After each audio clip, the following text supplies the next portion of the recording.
What is it about local lore that gets us so intrigued? I think it has to do with finding out that the places we visit on a regular basis actually have a lively and interesting past. When we know about this past, we form a shared bond with the land. It starts to take on a sentient personality that we can relate to on some level. Right now, I'm writing about Washington State because that's the area I've spent the most time in and feel a strong bond with, especially the areas I've lived and explored the longest. However, I challenge you, the viewers, to explore your own areas. Go to local museums and explore your own local histories. The land does have a memory of events, especially events that had a supercharge of emotions. When you know about history, you're much more likely to have an encounter with the supernatural.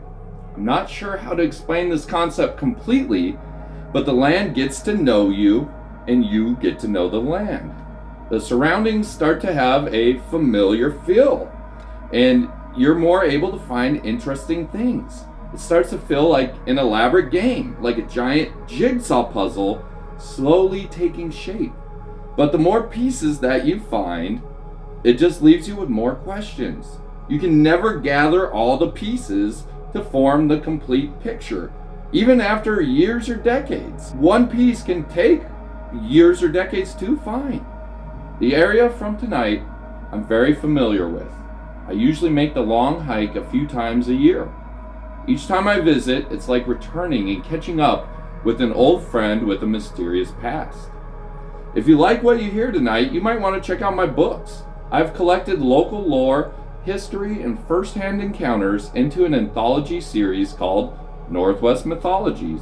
2 volumes are currently available to buy on my website. When you're there, make sure you take a look around. It has a place where you can stay up to date with what I have coming up, and a map to report your own encounters in strange places from where you live. I'm always working on new things, not just books and writings, investigations, podcasts, so make sure you check it out often. Please make sure you hit the thumbs up and subscribe. We're trying to get to 1,000 subscribers. We've been doing really good. And while you're at it, make sure you turn on the notifications so you can stay up to date when I drop new videos. Make sure you leave a comment, and I'm trying to upload new videos of the strange and supernatural weekly. I have 2 books of stories to share, and I'm always researching and investigating more to fill future volumes and make future videos. I call this tale Ghost from the Past. The Dungeness Lighthouse first turned on its lights in the late 1850s and still operates to this day. The first lighthouse keeper was a man named Henry Blake. Not much mention of Henry is in the historical records, but I imagine him as a grizzled old man, fond of spending time alone, gray beard, pockmarked face, and smoking a corncob pipe.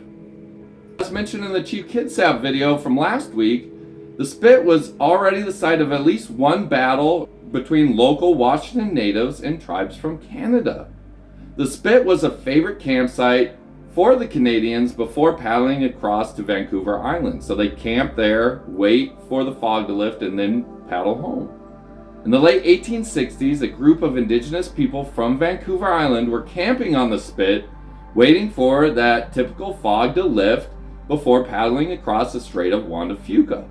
They were close to the lighthouse and had stopped in to talk with Henry the night before. As they finished their morning meal, they began to beat on their drums and sing some songs inside their tent to help pass the time.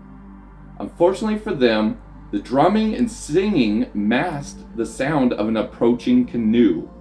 The canoe was barring a war party filled with local Sklallam tribe members led by a man named Lame Jack.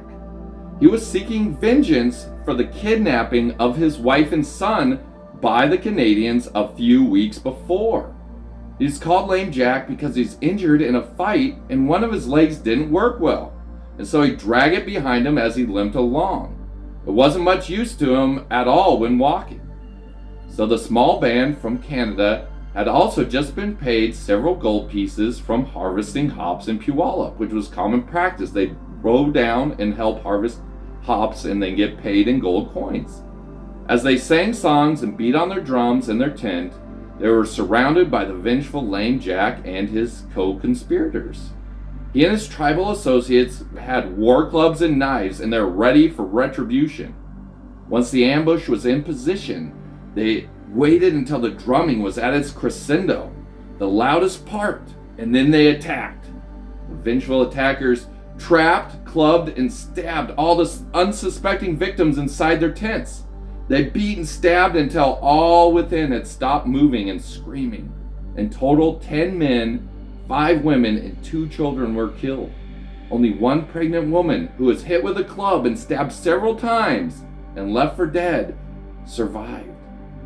She managed to escape when the Washington natives turned on Lame Jack, who was accused of trying to abscond with the gold that the Canadians had earned picking hops.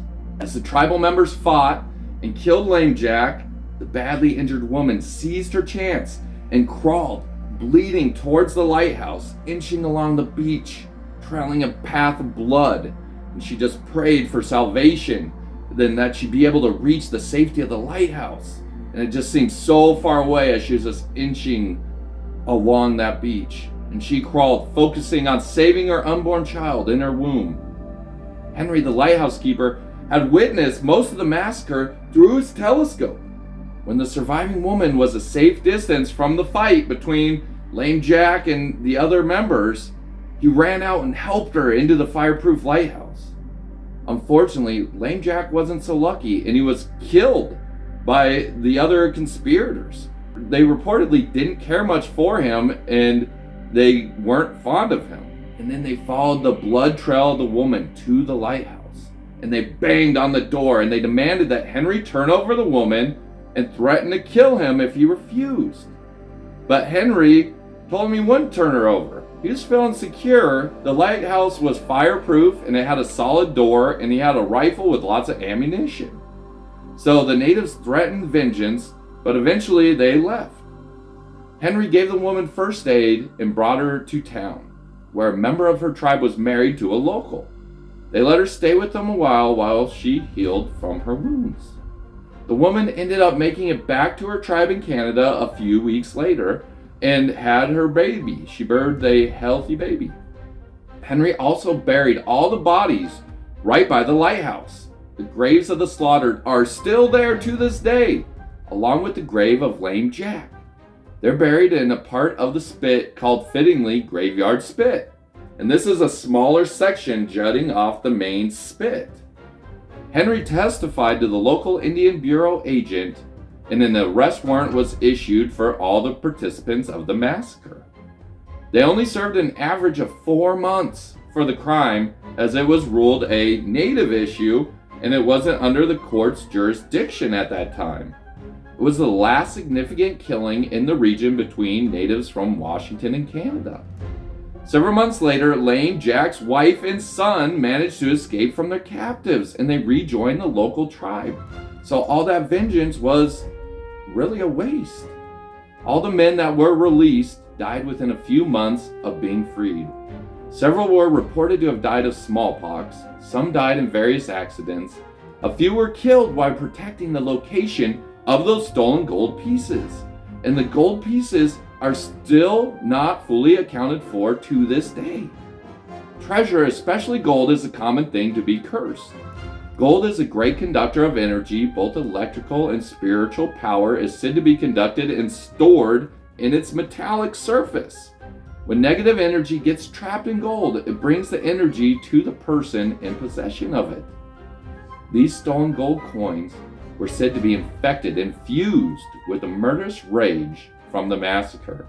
Anyone that had contact with them met an untimely death caused by the victim's spirits trapped in there seeking vengeance.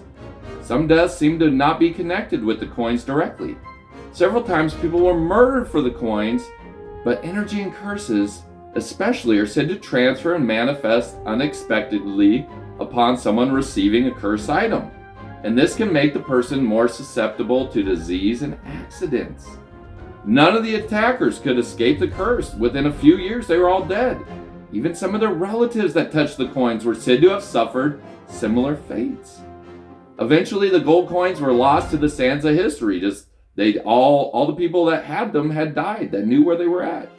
Dungeness hides another legacy of this massacre.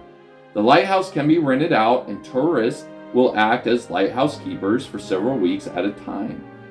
Many have reported that on foggy nights they can hear the drums increase in crescendo, followed by loud screaming. Some tourists have even reported seeing a shadowy figure dragging one leg behind it as it limps down the beach towards the lighthouse. Before our politically correct age, the figure was described as having a lame walk as it dragged its leg in the sand behind it. The gold that the local natives took from the slaughtered has never been returned. Perhaps Lame Jack's spirit is looking for those gold pieces stolen from the corpses, so his spirit and that of the killed can rest in peace. Whatever the truth of these rumors, it's not recommended to sign up to be the lighthouse keeper on the anniversary of the massacre, which is on September 21st. If you're hiking the Spit that day, make sure that you're gone well before the witching hour. Certainly if a heavy fog rolls in, be careful of whispers carried on the breeze that sound like native songs. If you happen to find a stash of large gold coins from the 1800s in that area, be careful before you touch them. Otherwise, you may suffer the same fate as many of the people who had previously tried to take those coins. I made the hike out to the lighthouse several times, and I do every year. It's a long hike. The round trip is close to 11 miles. The views of the Olympics are amazing. One thing to note is as you draw near to the lighthouse, which most people don't reach because it's a hard hike, beautiful agates can be found on the beach. As it turns out, agates are the mystical birthstone for September. This is a strange coincidence as that marks the month of the massacre. And taking the agates could potentially lead to unforeseen consequences as well, as they're a form of crystal and may have some latent energies trapped inside their crystalline structures from the massacre or other battles. On a recent trip to the lighthouse, I stopped by and I talked with one of the volunteer keepers for the season. And I asked the keeper if he had any knowledge of the events that had taken place on and around the Spit. And he told me he had no idea about any of them. Not the battles, not the massacre. There's no signs or plaques telling about any of this history. I asked the keeper if he had any strange experiences before I told him the history. And the elderly volunteer went on to tell me about being awakened several times by screams coming from and around the lighthouse. He told of thinking that he saw people walking in the darkness, and when he would shine a light at them, no one was there. The keeper said that although it was fun, it was very spooky at night. I thanked him for volunteering, and I wished him a good night's sleep, and then I told him the history. And then I proceeded to make the long walk back to the parking area. Like I said, guys, there's nothing around this lighthouse, so what would be out there waking them up? This is just one of the local lore stories featured in my books. If you like what you heard, make sure you pick up a copy. Recently, when I was a guest on a podcast, I was asked about how to have experiences in an area. Having background knowledge of a location is a great place to start. You have to know what kind of things you could potentially be looking for. The history of buildings and parks is filled with all kinds of unusual things. Next, you need a special date, if at all possible, an anniversary. A good place to start is looking at those dates and trying to coordinate your visits during those times. As far as the time of day goes, if you're looking for a ghost experience, you want to go around midnight or the witching hour. I have found those times to be the most eventful if you're looking for supernatural experiences. Going at certain times of the year also seems to help. The summer solstice, the winter solstice, and equinoxes seem to be a good time to seek all types of experiences. And in many cultures, it's believed these times are the times where the curtain between our realm and the supernatural realm is the weakest. And if not, the full moon is always a great time to go on investigations. And the more of these factors you can stack up, in my experience, the better chance you'll have of encountering something supernatural. If you enjoyed what you heard, make sure you hit the thumbs up and subscribe. Like I said earlier, we're trying to get to 1,000 subscribers, and we've been doing really good. We're on a roll. And getting there has been kind of a grind. When you guys subscribe, it helps keep me motivated to produce this content. And I make videos of the strange and supernatural weekly. And you can only hear it in my own words right here. And I have written scripts for other YouTubers, but this is from my own encounter, from my own mouth. Make sure you visit my website, northwestmythology.com, linked in the description. I love weird, strange, scary, funny. I love all tales, and I look forward to sharing many more. And I also often get asked why I don't go back to the lighthouse on the anniversary of the massacre. Although I think it would make a great investigation, this year, September 21st, fell during a weekday. It's a long hike, 11 miles, and I still have a full-time job. So hiking 11 miles plus the 3-hour round trip to reach the trailhead on a work night would be a challenge. Maybe one day this will be my full-time job, but not yet. An overnight trip would have to take place in order for me to do that. Should I go back during the anniversary and investigate this September? Let me know in the comments section. Thanks for watching, and I'll see you guys next week.